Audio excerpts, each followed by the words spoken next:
buenas noches. Inicia Lenis García Opiniones, siempre agradecida de que nos acompañes cada semana y por supuesto dar gracias a Dios en esta oportunidad por permitirme llegar a todos ustedes. Hoy vamos a conversar acerca de las publicaciones recientes de la encuestadora Acisa para hurgar cómo anda el proceso de las primarias internas de los partidos, pero también la situación política en sentido general de nuestro país. Y nos visita la directora de esta firma encuestadora, la señora Lilian Pagán. Igualmente conversaremos sobre otros temas de interés y presentamos informaciones sumamente importantes en torno a este y otros temas en nuestros segmentos estelares. Quiero aprovechar para reiterarles la invitación a que sigan nuestras redes sociales con el mismo nombre, @LenisOpiniones. Como cada semana, iniciamos esta entrega con las globales. Acompáñame.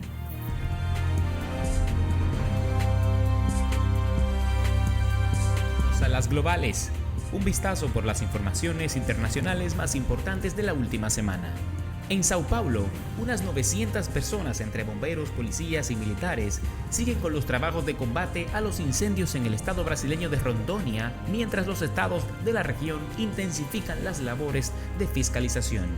La región amazónica brasileña sufre los peores incendios forestales de los últimos 50 años, achacados en gran parte a la deforestación, lo que ha generado un fuerte debate internacional que demanda protección por esta región. En México, la masacre con más de 26 muertos en un bar nocturno del puerto de Coatzacoalcos, en la parte oriental del estado de Veracruz, exhibe la fuerza del narcotráfico en algunas regiones del país, dejando en descubierto una nueva grieta en la estrategia de seguridad del presidente Andrés Manuel López Obrador. La cifra, todavía preliminar, es de 26 muertos y 11 lesionados que siguen hospitalizados. En Venezuela, el jefe del Parlamento, Juan Guaidó, reconocido como presidente interino de Venezuela por más de 50 países, anunció la creación de un centro de gobierno que coordinará todas las representaciones que ha designado su gestión y que estará a cargo del opositor Leopoldo López. Para la creación del centro de gobierno, hemos designado a Leopoldo López, dijo Guaidó en una rueda de prensa en la que informó sobre la designación del diputado exiliado en Colombia, Julio Borges, como comisionado presidencial para Relaciones Internacionales. Hasta aquí, las globales. En la Cámara de Diputados trabajamos para fortalecer la democracia, la institucionalidad y la transparencia a través del fiel cumplimiento de la Constitución de la República Dominicana. Nuestras 41 comisiones laboran arduamente con el firme propósito de cumplir con su rol de representar, legislar y fiscalizar. Estos representantes nacionales y de la diáspora dominicana en el exterior trabajan sin descanso para fortalecer la patria de Duarte, Sánchez y Mella. Nuestra mayor motivación es que cada dominicana y dominicano estén dignamente representados en su Congreso. En la Cámara de Diputados, somos tu voz.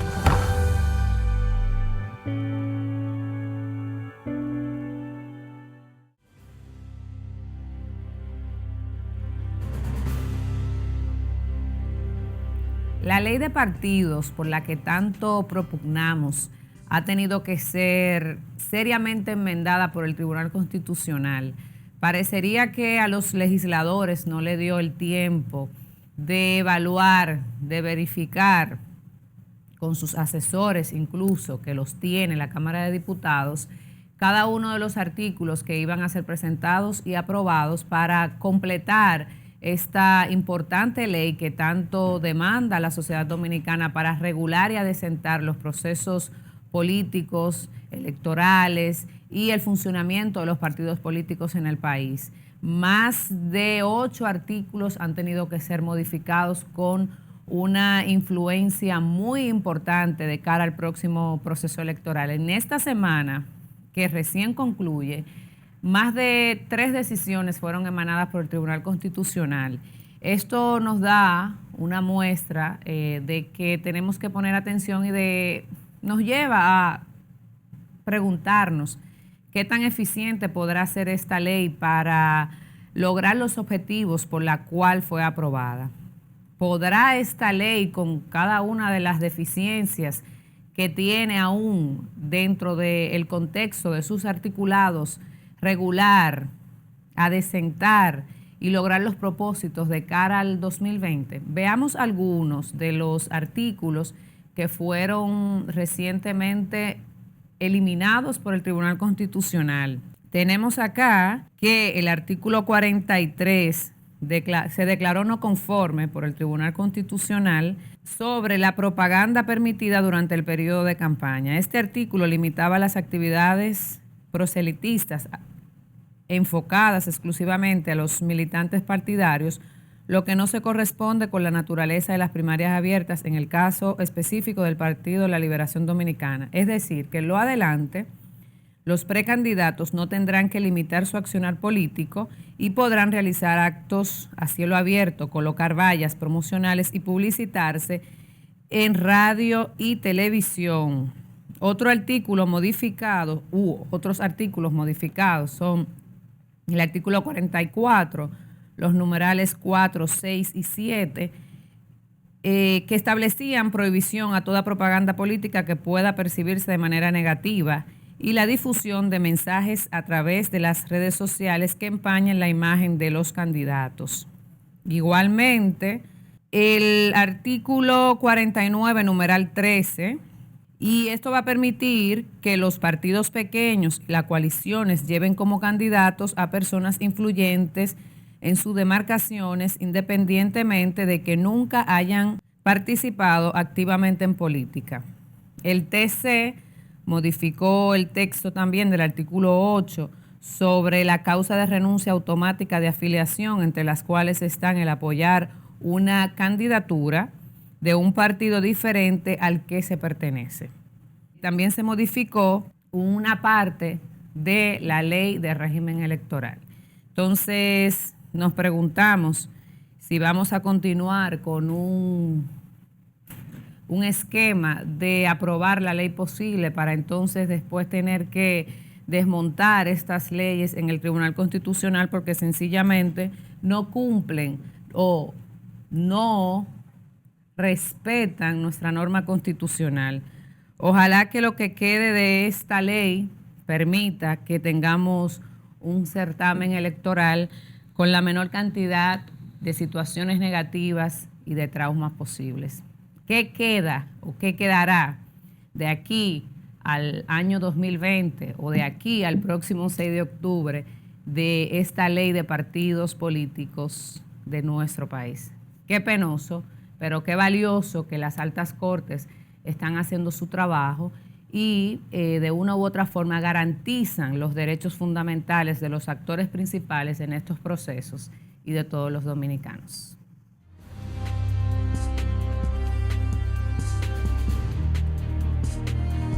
Nos honra recibir a la señora Lilian Pagán, quien es la directora de la firma encuestadora CISA Research, una firma que es protagónica y que tiene un papel y una importancia fundamental en la medición de los procesos políticos electorales. Ya son ustedes un referente obligatorio cuando hablamos de encuestas y no solo la parte política, sé que ustedes también realizan otro tipo de estudios, pero donde más se les conoce y donde más se presta atención es justamente en el trabajo de las mediciones con relación a los procesos políticos. Muy buenas noches, doña Lilian, de verdad que es un placer para nosotros recibirla nuevamente en Opiniones. Bienvenida. Muchísimas gracias por tenerme aquí. A mí me encanta estar con gente joven, sobre todo si son mujeres que se están abriendo su espacio. O sea, yo creo que el apoyo es importante. Qué bien. Bueno, mire, usted sabe que publicaron esta semana una encuesta que ha dado muchísimo de qué hablar. Sí. Siempre las encuestas generan polémicas en favor, en contra. Entonces queremos que usted, como voz autorizada, nos explique el contenido de esta encuesta y sobre todo la lectura que se le puede dar ya evaluándolo de una parte técnica. Pero antes es importante que hablemos brevemente sobre los cambios que ha introducido la ley de partidos políticos, las nuevas responsabilidades, requisitos que les exige a las firmas encuestadoras y su parecer sobre estos aspectos legales. Entonces, coméntenos sobre los nuevos requisitos que ustedes han tenido que cumplir con relación a la ley de régimen electoral específicamente. ¿Cuáles son esas nuevas obligaciones que tienen las firmas encuestadoras? Son muchas. Digo, no son muchas, sino es simplemente que el proceso de normalización siempre es hasta cierto punto, en algunos momentos, difícil para las personas que tienen mucho tiempo, como yo, por ejemplo, trabajando de manera libre, espontánea. Claro, o sea, porque no estaban reguladas exacto, anteriormente. todo es un proceso. Yo siempre he sido partícipe siempre he sido la idea de que la regulación debe ser autorregulación más que regulación estatal. Pero la ley hay que cumplirla y yo creo que hasta cierto punto en una sociedad donde las personas son un poco anormáticas, es interesante el asunto. Lo que yo sí pienso es que muchas veces hay entidades con las cuales son más, los requisitos son más flexibles y otras o más bueno, drásticos. Vamos a decir, hay algunas con las que son más estrictos. En el caso de usted, ¿usted considera que han sido drásticos, equilibrados o flexibles? No, en mi caso, yo he tenido que cumplir por la ley, por el librito, todas las cosas. Ya así se está registrada en la Junta Central Electoral. El número de nosotros es 0.01. Wow. 001. Sí, a nosotros se nos exigió quizás porque publicamos mucho, porque también hay que decirlo, ¿verdad? Claro, por eso decía que ustedes son un referente. Sí, no todas las encuestadoras publican con tanta frecuencia. Tenemos que decir quién patrocina la encuesta, quién financia la encuesta, y eso se está haciendo. Lo que nosotros hacemos es que nuestro bufete de abogados deposita ante la Junta Central Electoral la persona que financia cada una de las encuestas. Antes de ser publicada. Antes de ser publicada, exactamente. Y eso, bueno, la ley de acceso a la información pública, pues lo ampara a cualquier persona que quiera ver. Aunque nosotros en la última presentación yo de antemano lo dije quién era la persona, que es un señor apellido Moreno del sector de exportación e importación. Fue diferente también en la primera y eso está ahí en la Junta para que se verifique si se desea. ¿Qué diferencia se puede notar o se pudiera destacar en estos momentos del trabajo o cómo hacían el trabajo de las encuestas, los sondeos, antes de la ley y después de estar ustedes regulados? ¿Qué diferencias Bueno, hay? en mi caso ninguna, porque nuestra metodología siempre ha sido muy rígida. O sea, aparte de nosotros siempre tenemos una ficha técnica que cuidamos mucho porque es parte de los procedimientos.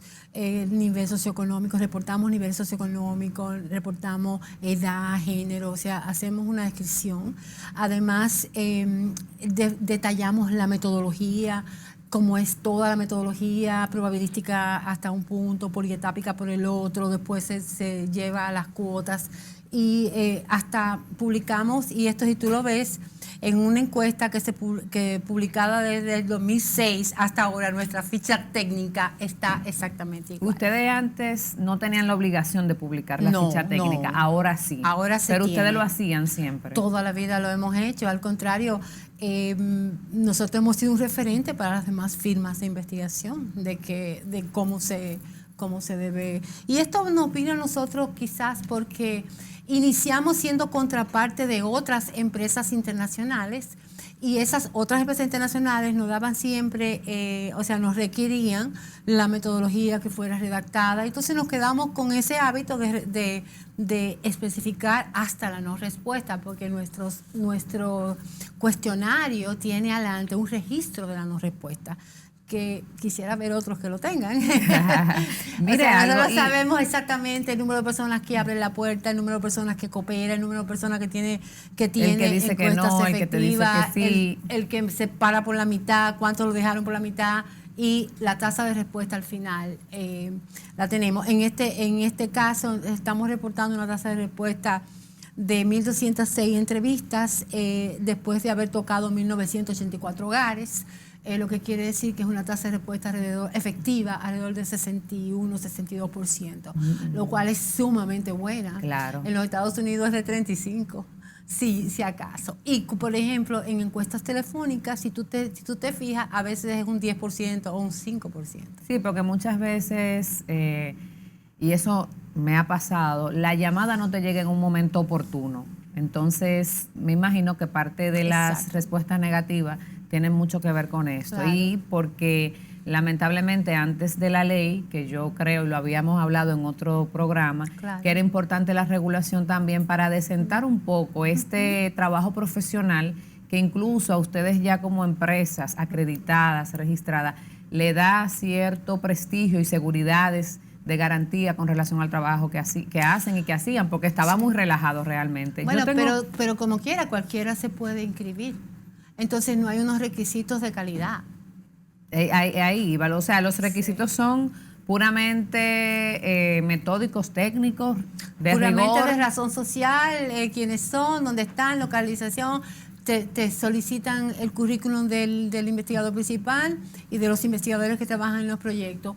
Más experiencia nada. Mínima. No experiencia mínima, no trayectoria, no demostración de que tú has hecho estudios. O sea, cualquier persona puede crear una empresa o irse a inscribir a la Junta y pasó.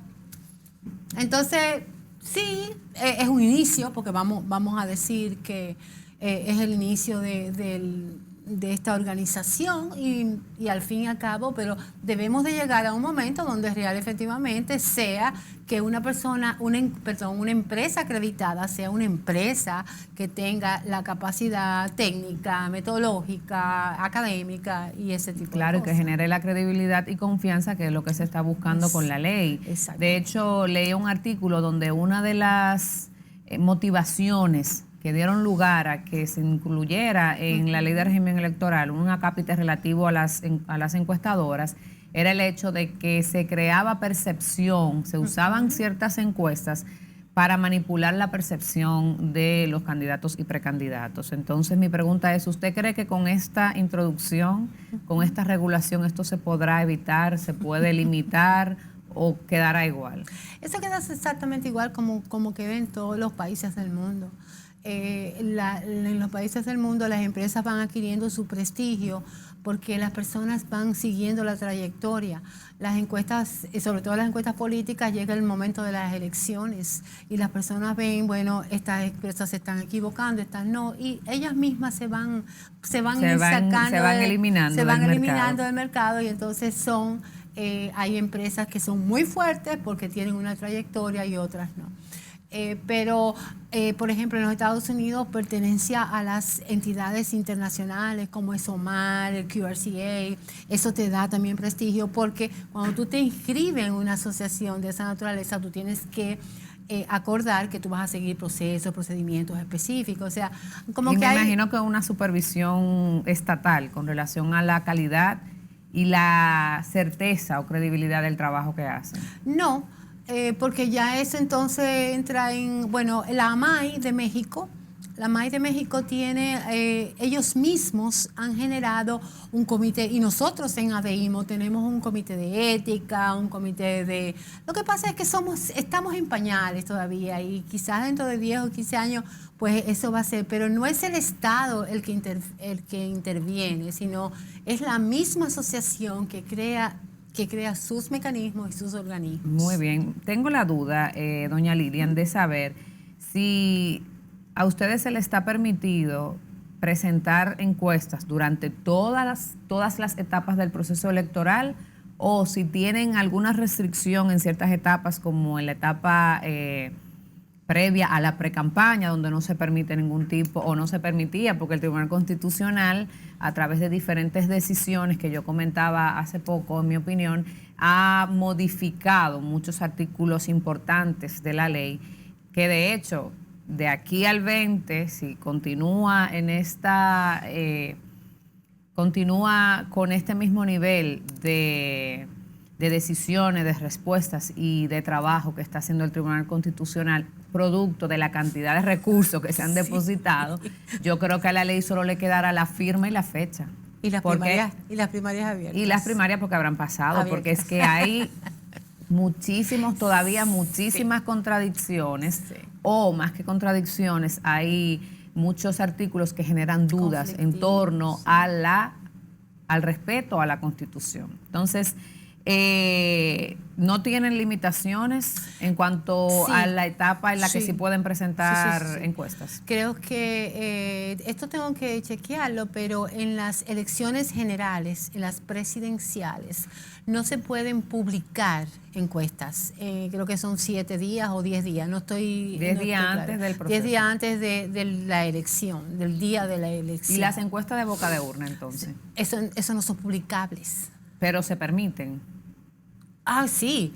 No es que tú no puedas hacer encuestas, tú no puedes publicar encuestas. Ese era el punto, porque ha generado muchas confusiones. No, para nada. Bueno, en las bocas de urna, imposible en un mundo de hoy decir que no se pueden hacer las bocas de urna. Cuando en los Estados Unidos, el día de las elecciones, a las 8 de la noche ya CNN, Fox están prediciendo en base a la boca de urna en Europa también. O sea, como que el momento actual del nivel de información y transparencia que hay de la información no permite ese tipo de restricción. Pero obviamente que muchos países, eso sí han adoptado este periodo de no publicación como para dejar a la gente que calmadamente reflexione en las cosas que está haciendo, entre comillas, pero yo creo que sí que eso es aceptable. Hay países, por ejemplo en España, tienen una moratoria, pero nadie la respeta y nadie se le ocurre, a nadie se le ocurre ir a sancionar a una empresa investigadora. Y hay 10 días de moratoria, vamos a decir, de moratoria, ¿qué se llama? Sí, de plazo de no publicación, siempre no publicación. Bien. Bueno, vamos a irnos adentrando en la encuesta. Esta encuesta se está realizando en la etapa de precampaña, donde en el mes de octubre, específicamente el día 6, se realizan las primarias abiertas del Partido de la Liberación Dominicana y del PRM específicamente. Antes del 6 de octubre, yo no quiero que se me quede esta pregunta, ¿ustedes piensan hacer otras publicaciones o solamente sería esta? No, el evento es el 6 de octubre, que es una mini elección, porque el PLD lo va a celebrar primarias abiertas y el PRM primarias cerradas. Nosotros vamos a estar midiendo semanalmente. Publicación no, obviamente, pues no vamos a publicar. ¿Cuándo piensan hacer la próxima publicación? ¿Días antes? Yo creo que ahora no hay moratoria, o sea, no hay restricción. Y nosotros hemos planteado hacer una última publicación el 3 o el 4. Es lo que queremos. Muy bien, que está muy cerca. Entonces vamos a hablar, doña Lilian, de la ficha técnica de esta encuesta para entonces comenzar a desmenuzar los resultados de la encuesta ACISA más reciente que fue publicada el pasado martes. El martes pasado, y fue levantada del 23 al 25 de agosto. Muy bien. O sea que lo publicamos 2 días después de haber terminado de levantar. Okay. Fueron 1.206 entrevistas, como dijimos, con una tasa de respuesta aproximadamente de un 61-62%. Toda la distribución de la muestra está de acuerdo al padrón electoral en términos de nivel socioeconómico, género, edad, zona de residencia. O sea, mantenemos siempre 70-30. En las edades mantenemos estas edades que ha reportado la Junta, que es 18-24, 15% y así sucesivamente. Ahí están todos los porcentajes. En el género, la Junta Central tiene que en el último proceso electoral votaron más mujeres que hombres, pero esto es muy fluctuante y nosotros preferimos mantenerlo 50-50. Generalmente la mujer contesta ligeramente más que el hombre, o sea que tenemos 50.9, 51% femenino y masculino, pero que no se desvía significativamente de lo que nosotros hemos señalado. El nivel socioeconómico está fundamentado en una base que tiene a CISA de más de 10.000 barrios y sectores clasificados por su nivel socioeconómico. Cada barrio, cada sector tiene una clasificación dependiendo del porcentaje de ingresos, nivel académico. O sea, son 10 preguntas que constituyen Pero ustedes, el índice de nivel en socioeconómico. esa segmentación incluyen sectores en todos los niveles o estratos sociales. 10% alto, 30% medio, 40% bajo y 20% marginal, que es lo que vamos a decir, el mapa nos dice. Ahora bien, en el alto nosotros hacemos hay una especie de metodología híbrida en el alto, porque sabemos que, sobre todo en las grandes ciudades, los encuestadores no entran a las torres, no entran a los proyectos cerrados porque no lo dejan. No se les está permitiendo. No se les está permitiendo. Entonces, ¿qué hacemos? En ese subestrato tenemos de un 8 a un 10% de encuestas que se hace plataformas de internet y teléfono y bola de nieve. O sea, ya es menos probabilístico en ese, pero sí tenemos que tener un nivel aceptable de ese subsegmento que de otra manera no estaría en la muestra. Y eso, por ejemplo, en los Estados Unidos se han desarrollado algoritmos para hacer eso, en Europa también, porque en las últimas encuestas esas personas han quedado fuera y las encuestas han quedado muy imprecisas, sino que se han equivocado, pero sí han sido imprecisas. Bien. Entonces, sí estamos tomando en cuenta todos estos cambios que estamos viendo a nivel ¿Cuál de es la el margen de población. error que presenta la encuesta? A nivel general, menos de un 3%. A nivel general, cuando tú das un dato en general. Cuando tú empiezas a estratificar, ese error puede subir de un 4 a un 5%. Bueno, tenemos que hacer una pausa. En breve continuamos ya evaluando cada una de las diapositivas de los diferentes, las diferentes preguntas que se hicieron, los diferentes puntos que son evaluados en esta encuesta a CISA. Regresamos lo antes posible.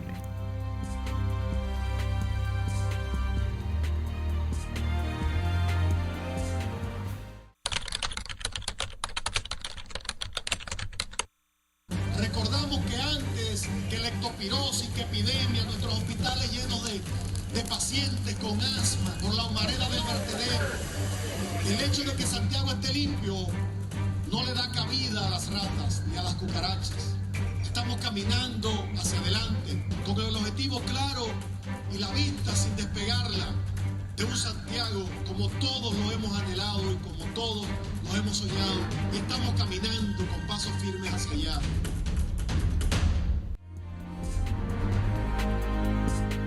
Seguimos con más en Opiniones. Recuerden que pueden darle seguimiento al contenido de todas nuestras entrevistas y programas a través de las redes sociales, como ven en pantalla, @LenisOpiniones. Vamos a entrar en los números, el detalle. Vamos a comenzar con cómo anda la valoración o nivel de aprobación del gobierno. ¿A qué se refiere y cuál es la importancia de analizar este punto en esta etapa del proceso, donde tenemos un presidente que ya ha declarado públicamente que no va a reelegirse o no tiene el interés de postularse para el proceso electoral 2020? Bueno, en una encuesta política hay issues o temáticas que son mandatorias, como es ver cuál es el tono poblacional, porque ese tono va a incidir mucho en el deseo de ir a votar, hacia qué partido, porque aunque el presidente ya él personalmente no es un potencial candidato, sí es el partido de gobierno, y el partido de gobierno del PLD tiene también otros potenciales candidatos. Ahora bien, vemos que el nivel de aprobación del gobierno está en un 46%.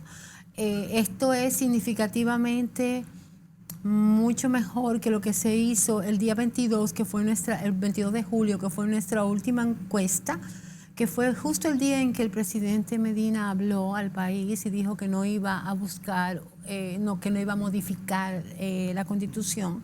En ese momento la aprobación estaba en 35%. Y ahora está es en 46%. decir, que aumentó a raíz de esta locución del presidente. Exactamente, parece ser que... Es que el panorama se aclaró fue aclarando, los ánimos se bajaron. Y cuando se le pregunta la puntuación que le daría al gobierno en este segundo periodo de manera específica, tiene un 5.1, lo que quiere decir que es un promedio adecuado que tiende, porque aquí tenemos que tener en cuenta los valores extremos, gente que está muy en contra y muy a favor, pero un 5.1 es adecuado después de casi 8 años de gestión. Con relación a la percepción general sobre la situación del país, me gustaría que nos detalle qué indica esto y cuál sería la relación, porque yo la veo muy relacionada con lo anterior, con lo relativo a la valoración, tomando en cuenta cómo pudiera influir esto de cara al Partido de la Liberación Dominicana en el 2020. Mira, generalmente la percepción de correcta o equivocada también es un mandatorio en toda encuesta política, porque también te da el tono de la situación. Aquí lo equivocado está muy influenciado por los problemas que surgen de un momento específico. En el momento en que salimos había muchas cosas negativas en cuanto al asunto del narcotráfico, lo que se había. Entonces, depende hasta cierto punto de cómo el ambiente, es el tono situacional, de vamos en dirección equivocada, si vemos que hay muchos arrestos o si vemos que hay muchos casos de corrupción, entonces vamos en la dirección súper equivocada. Entonces, o sea, que esos sucesos de una u otra forma sí condicionan el sentir de la población con relación a su acuerdo o desacuerdo con el gobierno. Lo que pasa es que tienes que ver la secuencia. Son 3 meses con casos fuertes del atentado contra David Ortiz, la famosa o lamentable campaña de descrédito en contra del país que trajo y puso en evidencia muchas situaciones de criminalidad y ahora recientemente el caso del abusador, que obviamente ese caso no podemos medirlo porque sucedió después de que ustedes habían levantado las muestras. Estábamos en ese proceso, creo que fue en esa misma semana, pero nosotros levantamos este fin de semana. Sí, ese caso se da durante el fin de semana. Se da durante el fin de semana, o sea que, pero de hecho está el asunto de los apagones, o sea, hay algunos elementos, porque por ejemplo, si vemos aquí en la evaluación de cómo está sintiendo los diferentes aspectos de la vida nacional en los últimos 12 meses, vemos que positivo está la educación, que eso se mantiene como un logro en un 51%. Pero salud pública, por ejemplo, casos de dengue están un menos 3%. La gente no está conforme con la forma que se está manejando salud pública. El empleo, bueno, eso siempre. La gente habla de bajos empleos. La delincuencia, fíjate cómo sube a menos 69% si comparamos los peores, lo que consideran que está peor o mejor. Bueno, que sigue siendo la corrupción uno de los temas, y anteriormente, quizás 4 o 5 años atrás, usted ahí me corrige, la corrupción no era un tema de preocupación. Comienza a darse este fenómeno como 5 o 6 años aproximadamente. Recuerdo que en otros medios donde también tengo participación, yo comencé a darle seguimiento a raíz de las encuestas que se publicaban, y es entonces en este periodo de tiempo donde de manera sorpresiva la corrupción sí comienza a ser un tema de interés para la población y se mantiene, según los datos aquí, se mantiene como el principal problema del país, seguido de la inseguridad ciudadana. Exactamente, es así.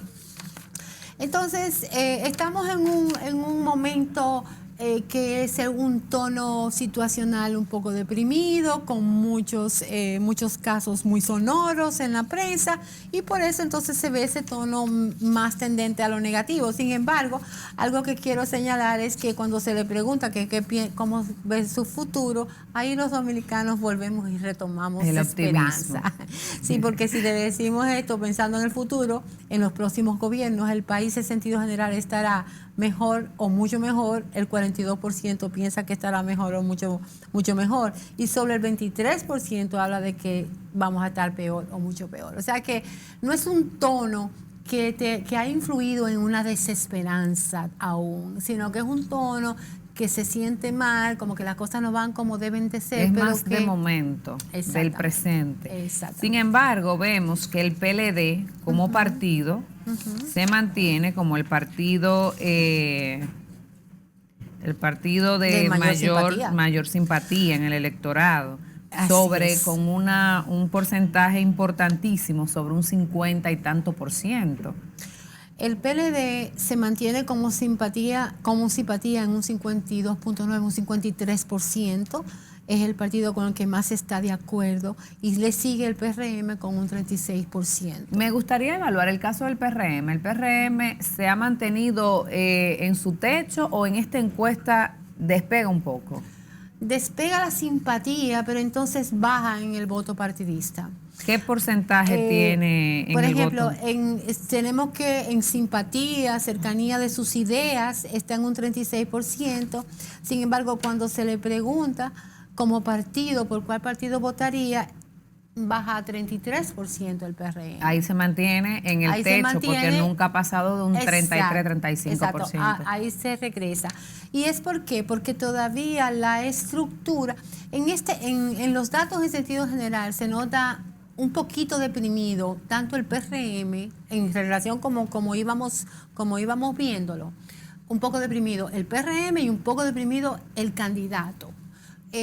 Quizás hubo algunas situaciones que se han dado ahí que medio dijeron, pero yo estoy haciendo unos grupos focales también. Pero cuando usted dice el candidato, ¿a quién se refiere? Porque Hipólito aspira también.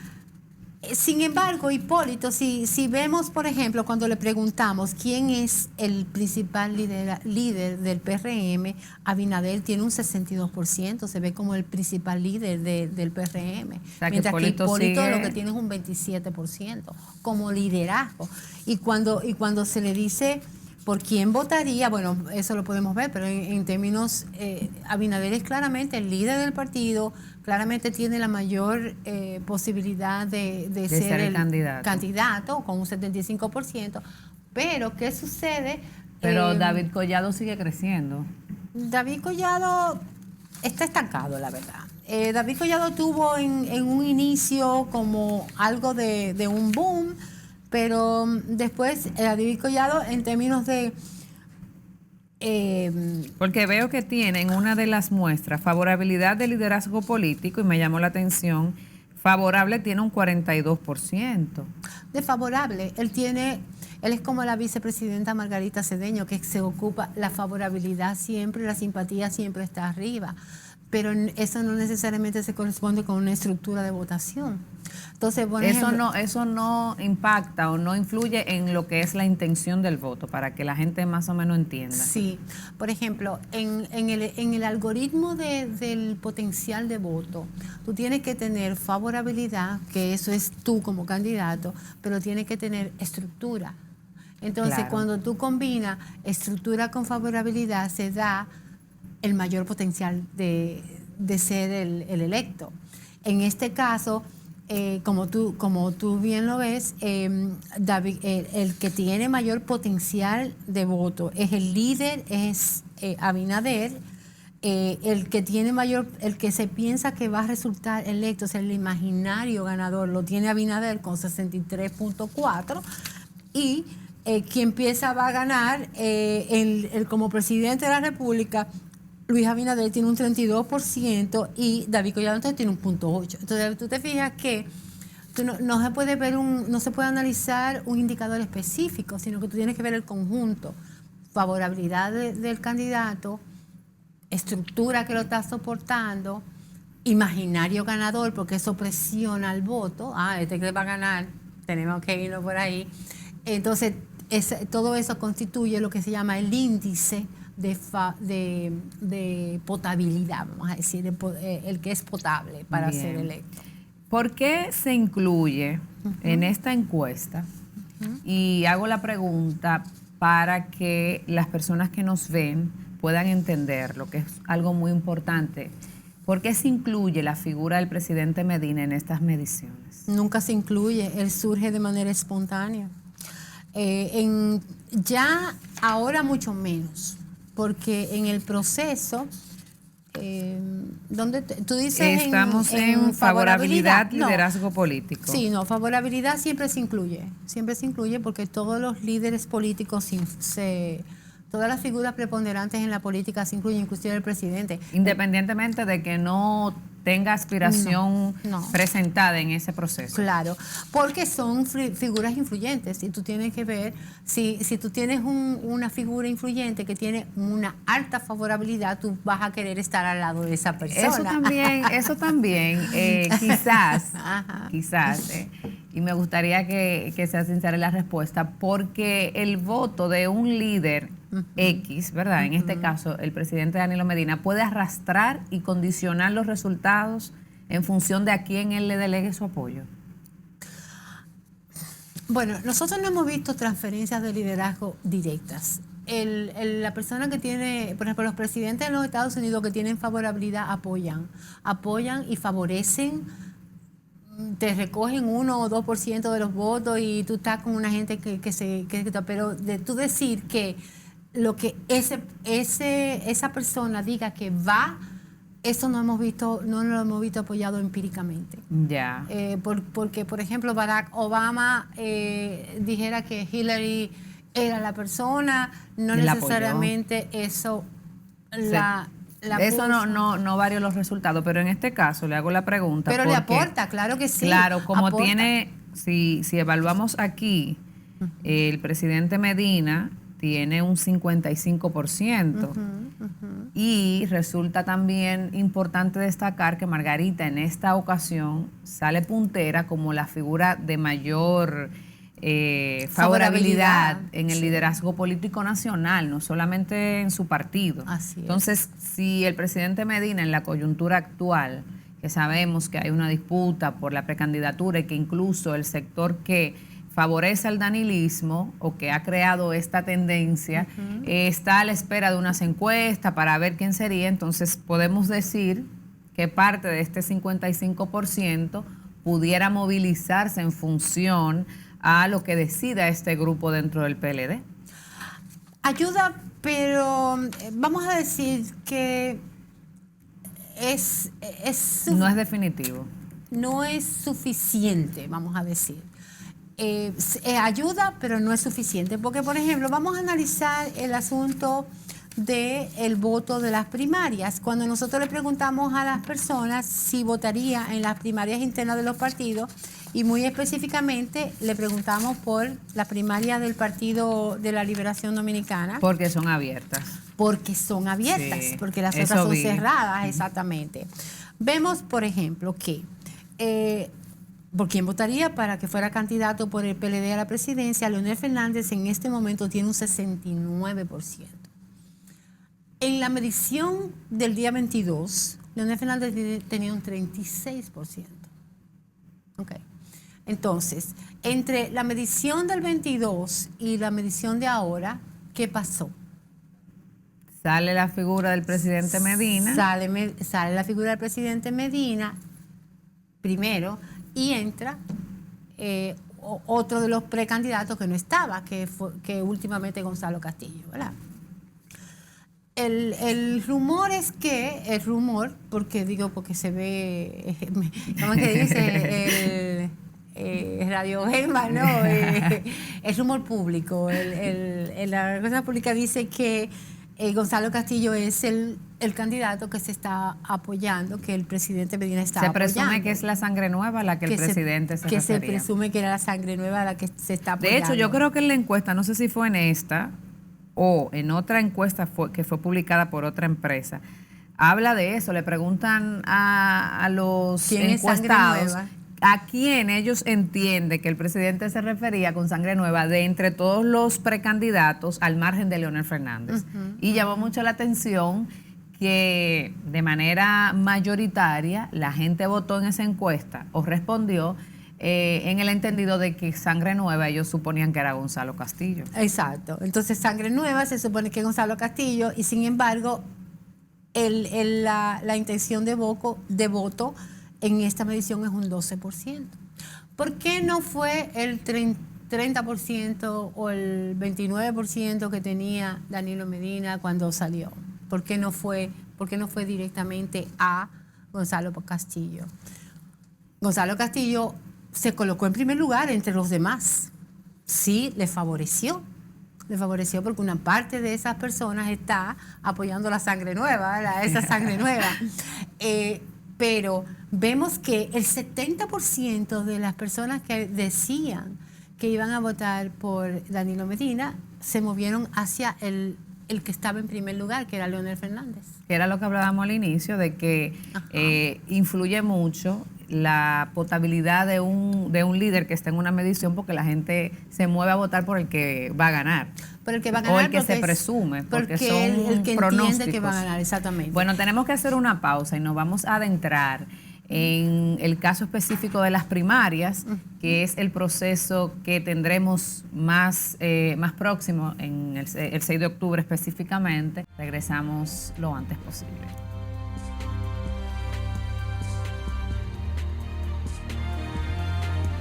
En la Cámara de Diputados trabajamos para fortalecer la democracia, la institucionalidad y la transparencia a través del fiel cumplimiento de la Constitución de la República Dominicana. Nuestras 41 comisiones laboran arduamente con el firme propósito de cumplir con su rol de representar, legislar y fiscalizar. Estos representantes nacionales y de la diáspora dominicana en el exterior trabajan sin descanso para fortalecer la patria de Duarte, Sánchez y Mella. Nuestra mayor motivación es que cada dominicana y dominicano estén dignamente representados en su Congreso. En la Cámara de Diputados, somos tu voz.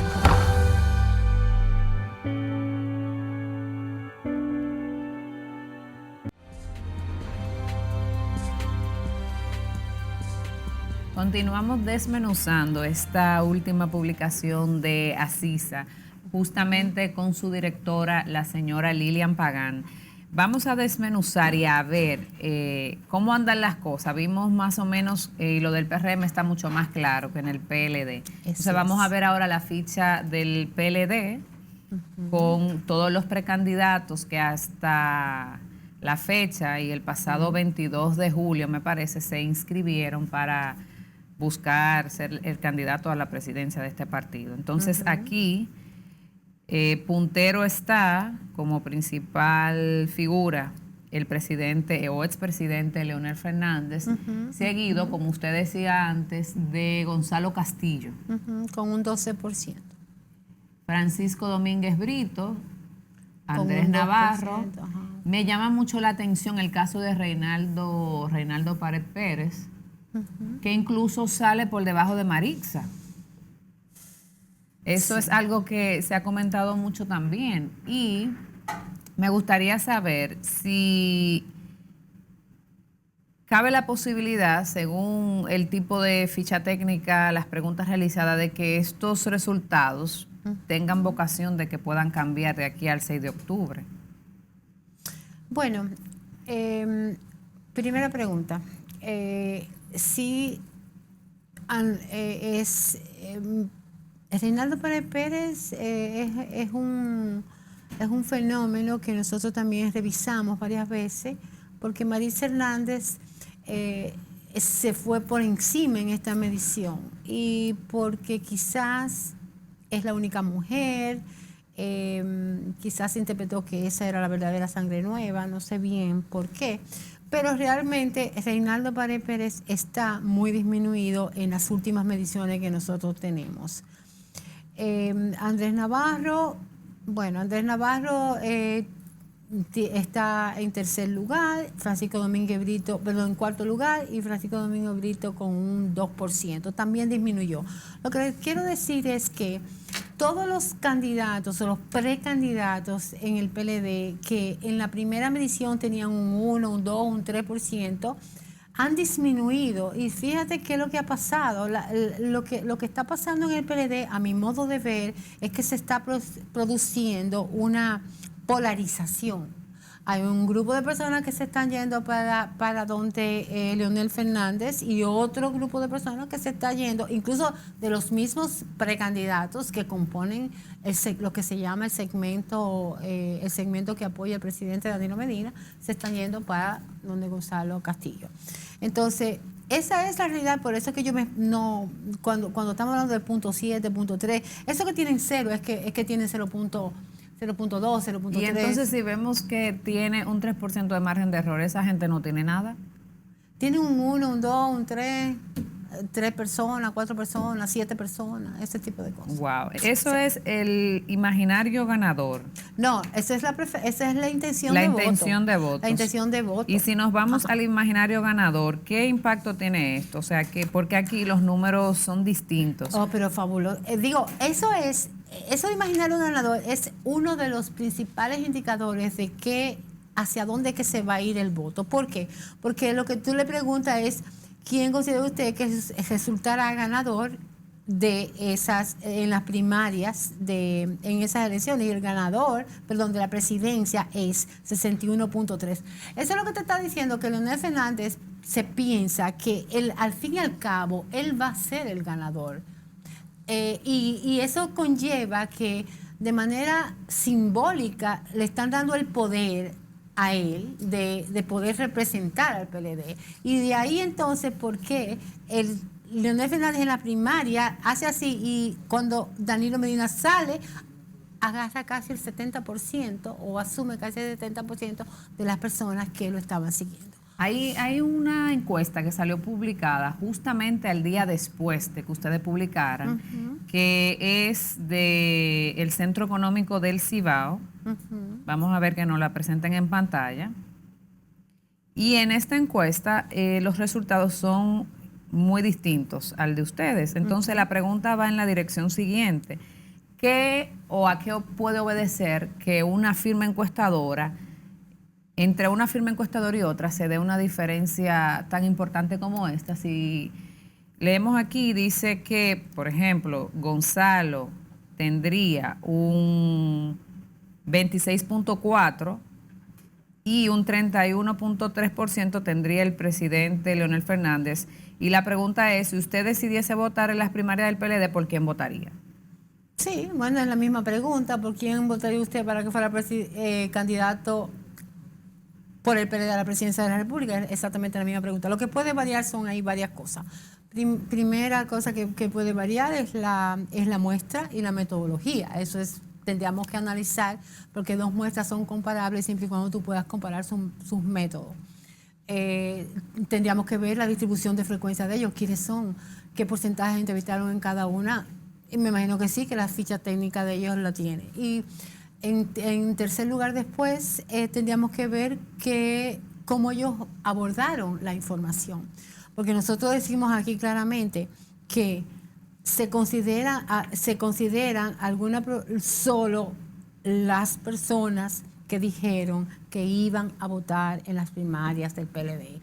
¿Tenía él o esa persona, tenía la pregunta tamiz, piensa usted votar en las primarias del PLD? Porque tú no puedes hacer un informe con toda la muestra que tú tengas cuando aproximadamente el 37-38% dice que va a votar por el PRM, y que yo sepa, si tú votas en el PRM, tú no puedes votar en el PLD. Por el PLD, correcto. Entonces, hay elementos finos ahí que tú tienes que ir haciendo como si fuera un túnel, en este caso, y aquí nosotros consideramos, como lo dice claramente, el 46% de la población que dice que va algo probable y muy probable de voto. Y déjame decirte otra cosa.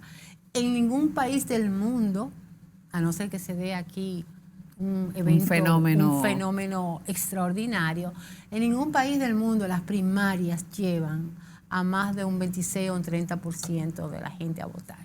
Esperemos a ver qué pasa. Finalmente, que el tiempo se nos acaba. ¿Qué importancia tiene una encuesta en esta etapa del proceso, tanto en relación con la credibilidad de la firma encuestadora que la presenta, como en relación al posicionamiento de los precandidatos en este caso? Bueno, yo creo que hay firmas que tienen una trayectoria de publicación y quieren mantenerse vigentes de cómo está pasando y quieren expresar su opinión y que sean evaluadas al momento de las elecciones. Eso por un lado. Y por el otro lado, los estudios que se han hecho de las publicaciones, su relación con el impacto sobre el voto, no han sido de ninguna manera concluyentes. Eso lo puedes analizar en la literatura mundial.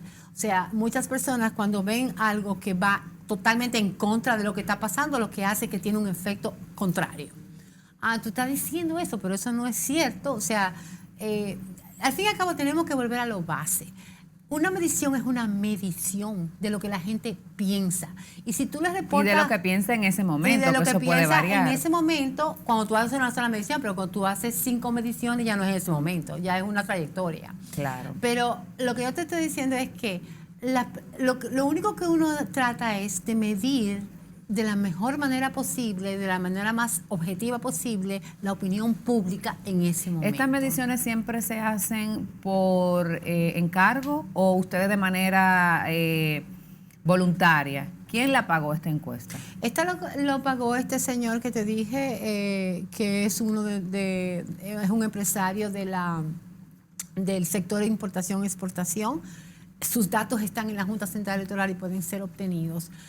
Pero como te dije, así es una empresa que trabaja con muchísimos empresarios y comerciantes.